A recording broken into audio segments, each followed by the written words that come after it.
Bismillahirrahmanirrahim. Elhamdülillahi Rabbil alemin. Ve salatu ve selamu ala seyyidina ve nebiyyina Muhammedin ve ala alihi ve ashabihi ecma'in. Amma ba'de, urmatlı musulman bir tuğanım, biz sizler menen kantkende Peygamber sallallahu aleyhi ve sellem'din duasına jetebіз деген темада сөйлешіп жатабыз. Мына ошондон сабагыбыз улантып, бүгүнкү 4-чү сабак. Бул пайгамбарыбыздын дуасына жетүү үчүн пайгамбарга көп салават жолдоштук. Салават айтуунун фазилеттери, артыкчылыктары аябай көп. Бул салават тилге жеңил, бирок ошол тилге жеңил ибадат менен биз көптөгөн артыкчылык соопторго жетебиз. Мына ошол сооптордун, фазилеттердин бири бул пайгамбар саллаллаху алейхи ва салламдын дуасына жеткирет. Пайгамбарыбызга салават жолдогон адамга пайгамбарыбыз өзү дуа кылган.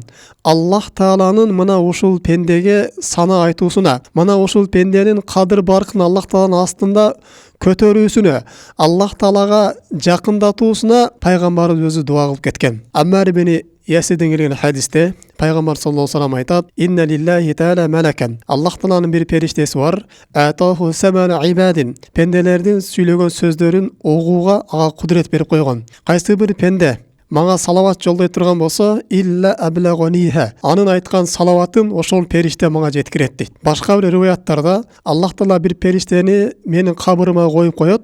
Мына ошол периште кыямат күнүнө чейин кайсы бир пенде мага салават жолдой турган болсо, ошол салават мага көтөрүп келет деген. Жада калса атасынын ысмына чейин айтат деген. Паланчанын баласы паланча сага салават жолдоду деп мага ошол периште, ошол адам салаваты мага жеткирет деген. Дагы пайгамбар саллаллаху алейхи ва саллям хадисин улап: "Ва инни саалту робби", мен Роббумдан сурандым дейт. "Алла юсалли алейя абду салатан илля салла алейхи ашра амсалиха." Кайсы бир пенде мага салават жолдой турган болсо, Аллах Таала мына ошол адамга 10 эсе кылып кайтарып салават жолдоосун мен Роббуман дуа тилек кылып сурадым дейт. Демек, урматтуу мусулман бир тууганым, пайгамбарыбызга көп салават жолдоштук. Бул Аллах Тааланын биздин зикирибизде, биздин кадыры баркыбызды, бизди Аллах Таалага жакындатууга себепчи боло турган амал экен. Пайгамбарыбыз башка хадисин айтат: "Ким мага бир салават айта турган болсо, Аллах Таала мына ошол адамга 10 салават айтат" деген. Аллах Таала салават айтат дегенде максат мына ошол пендени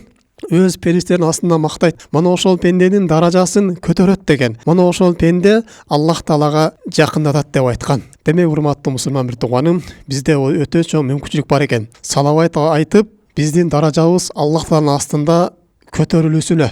Биз бир салават жолдой турган болсок, бизге 10 эсе болуп кайтат экен. Ал эми канчалык көп айткан сайын бизге ошончо көп кайтып келет. Кааласаңыз 10 ирет айтыңыз, кааласаңыз 100 ирет, кааласаңыз 1000 ирет. Канчалык көп айтсаңыз, мына ошончолук соопторго ээ болосуз. Аллах Таала сиздин даражаңызды көтөрүп, сиздин күнөөлөрүңүздү кечирет жана Аллах Таала сиздин өмүрүңүзгө береке берет. Дагы, урматтуу мусулман бир тууганым, пайгамбар саллаллаху алейхи ва салламга биз салават жолдоого буйрулганбыз. Өзгөчө кандай бир олтуруштарга чогула турган болсок, мына ошол чогулушубузда пайгамбарыбызга салават айтып, анан тарамалыкка. Пайгамбарыбыз айтат: "Кайсы бир жерде бир отуруш боло турган болсо" дейт, "Ла ядкуруналлаха фихи ва юсаллуна алейя ала наби саллаллаху алейхи ва саллям илля кана алейхим хасратан яумал кияма." Кайсы бир коом бир чогулушка отура турган болсо, мына ошол жерде Аллах Тааланы эскербей турган болсо, жана пайгамбарга салават айтпай турган болсо, мына ошол отурган олтурушу кыямат күнүндө алар үчүн хасра, зыян болот дейт. "Ва индахалул жанната ли савабин." Алардын башка жасаган амалдары менен бейишке кире турган болсо дагы, бирок ошол отурган отурушу алар үчүн кыямат күнүндө зыян болот. Демек, биз кайсы бир жерде отура турган болсок, кандай бир чогулуштарга чогула турган болсок, сөзсүз түрдө мына ошол жерде пайгамбарга салават айтып, Аллах Тааланы эскерип туруп кетишибиз керек экен.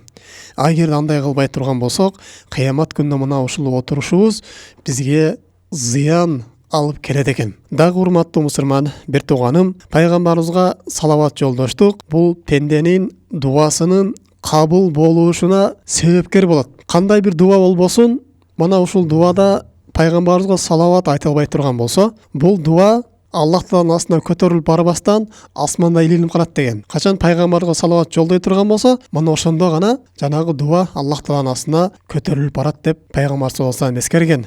Дагы пайгамбарыбызга салават жолдоштук бул insanды башына түшкөн кайгыдан, камдан жеңилдетет. Инсандын жасаган күнөөлөрүн төгүп түшүрөт, андан тазалайт. Пайгамбар саллаллаху алейхи айткан: "Ида такфига химмука ва ягфиру лака занбика." Ошо өз сахабасын үйрөтүп жатып, эгерде мага көп салават айткан болсоң, анда айткан салаваттарың сенин камыңа, сенин көйгөйүңө, кайгыңа жетиштүү болот. Сана сенин күнөөлөрүңү кечирүүгө жетиштүү болот деп Пайгамбар саллаллаху алейхи вассалам өзүнө салават жолдоонун фазилетин мына ушундай айткан. Демек, урматтуу мусулман бир тууганым, биз кыямат күнүндө Аллах Таалага жакын пенделерден болоюн дей турган болсок, күнөөлөрүбүз кечирилип, Аллах Тааланын астында кадыр баркыбыз бийик болууну каалай турган болсок, анда Пайгамбар саллаллаху алейхи вассаламга көп салават айтууга тийиш экенбиз. Аллахумма солли аля сайидина Мухаммад. Андан кийин урматтуу мусулман бир тууганым,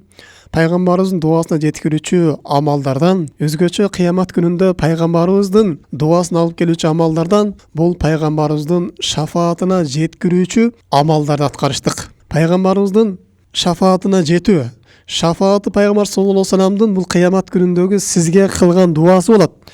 Эгерде Сирот көпүрөсүндө азапка душар болгон болсоңуз, Сирот көпүрөсүнө келген болсоңуз, кыямат күнүндө Аллах Тааладан сизге дуа кылып турат: "Аллахым, мен ушул үммөтүмдү Сирот көпүрөсүнөн эсен аман өткөрүп кой" деп. Эгерде кыямат күнүндө сиз таразага бара турган болсоңуз, соопторуңузду, күнөөлөрүңүздү тарттырганы, анда пайгамбар саллаллаху ошол жерде дуа кылып турат: "Аллахым, менин үммөтүмдүн, паланча үммөтүмдү анын таразадан соопторун ор кылып чыгаргын" дейт. Эгерде пенде бейиштин астына бара турган болсо, мына ошол бейишке кирүүгө дагы пайгамбар саллаллаху дуа кылып турат. Жада калса пайгамбар саллаллаху алейхи бейишке инсан киргенден кийин бейиштеги даражасы бийик болууга дагы пайгамбар саллаллаху алейхи өзүнүн үммөтүнө дуа кылып турат. Мына ошондуктан биз пайгамбар саллаллаху алейхи шафаатына жеткире турган амалдарды көп аткарышыбыз керек. Мына ушулардын кээ бирин эскере турган болсок, биринчи эле бул пайгамбар саллаллаху алейхи вассаламга көп салават жолдоштук. Өзгөчө бир сыйгада жана өзгөчө бир санда жолдоштук, өзгөчө эле биз пайгамбар саллаллаху алейхи шафаатына жетүүгө себепкер болот. Пайгамбар саллаллаху алейхи айтат: "Ким эрте менен кечинде мага 10 салават жолдоп тура турган болсо, кыямат күнүндө бул пендеге менин шафаатым жетет" деген. Дагы пайгамбар саллаллаху алейхи айтат: "Ким мага төмөндөгү салаватты айта турган болсо, ал үчүн кыямат күнү менин шафаатым мага милдет болот" дейт. Аллахумма солли аля Мухаммадин ва анзилху мақъада муқаррабан индика яумал кияма деген салаватты ким мага жолдой турган болсо, кыямат күнү бул пендеге мен шафаатым насип болот деген. Дагы урматтуу мусулман бир тууганым, пайгамбардын шафаатына жеткирүүчү амалдардан бул азандан кийин пайгамбарыбызга василаны сурап дуа кылыштык. Васила бул бейиштеги эң жогорку орун. Пайгамбарыбыз айткан: "Мына ошол орунга бир эле пенде жетет" деген. Мына ошол пенде мен болууну мен самаймын деген. Ошондуктан Аллах Тааладан ошол василаны мага сурагыла дейт. Бул васила азан айтылып бүткөндөн кийин азандын дуасында өз ичине камтыган. Аллахумма рабба хадиги даавати тамма ва салатул кайма ати Мухаммадан ал-васила. Мухаммадка, пайгамбар саллаллаху алейхи вассаламга василаны бергин деген дуа. Демек, азандан кийин дуа кылыштык. Бул пайгамбарыбыздын шафаатына жеткирет экен. Пайгамбар саллаллаху алейхи кыямат күнүндө сизге дуа кылып туруусуна жеткирет экен. Жана ошондой эле пайгамбар шафаат жеткирүүчү амалдардан бул көп нафил ибадаттарды аткарыштык. Ар бир парыз намазга кошумча нафилдер бар. Мына ошолорду көбөйтүштүк. Кошумча садакаларды, кошумча намаздарды, кошумча орозолорду, кандай нафил амал боло турган болсо, мына ошолорду көп аткарыштык. Кыямат күнүндө пайгамбар саллаллаху алейхи вассаламдын шафаатына жеткирет. Дагы пайгамбар шафаатына жетүү бир себептерден бири бул Мадина шаарында жан бериштик. Кайсы бир пенде Мадина шаарында каза боло турган болсо, мына ушул адамга дагы кыямат күнүндө пайгамбарыбыздын шафааты жетүүгө насип болот экен. Демек, урматтуу мусулман бир тууганым, бүгүнкү сабагыбыздан кыскача жыйынтык: пайгамбар саллаллаху алейхи вассаламга көп салават жолдош керек экен. Анткени салават жолдоштук пайгамбар өзү дуа кылган экен. Мына ошол пендеге Аллах Тааланын салават жолдоосун жана Kıyamat gününde Peygamberimizin şafaati mına uşul pendege jetedi eken. Peygamberimiz şafaati bul kıyamat gününde sizge tarazada, esep kısap kılууda, jana kıyamat günü argандай oor gündөрүндө sizge жеңилдик болууга Peygamberimizin kılıp durgan duası eken. Peygamber sallam aytat, her bir peygamberдің kabul bola turgan duası bolot деген. Ал эми мен ошол дуамды кыямат күнүнө өз үммөтүмө дуа кылуу үчүн мен сактап койгонмун деген. Мына ошондуктан биз пайгамбарыбыздын кыямат күнүндөгү бизге кыла турган дуасына жетүүгө аракет кылышыбыз керек экен. Бул пайгамбарыбыздын шафааты болуп эсептелинет экен. Пайгамбар шафаатына жетүү үчүн демек урматтуу мусулман бир тууганым, пайгамбарыбызга көп салават айтышыбыз керек. Жана пайгамбардын татыктуу үммөт болуп, анын буйруган буйруктарын аткарып, парыздарга бекем болуп, Аллах Таалага жалгыз кулчулук кыла турган болсок, иншалла кыямат күнүндө пайгамбарыбыздын шафаатына ээ болобуз.